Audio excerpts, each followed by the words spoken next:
ॐ दामोदराय विद्महे रुक्मिणी वल्लभाय धीमहि तन्नो कृष्ण प्रचोदयात्।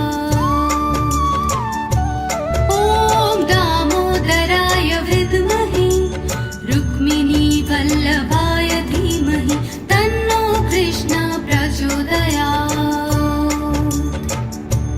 ॐ दामोदराय विद्महे रुक्मिणी वल्लभाय धीमहि तन्नो कृष्ण प्रचोदयात्।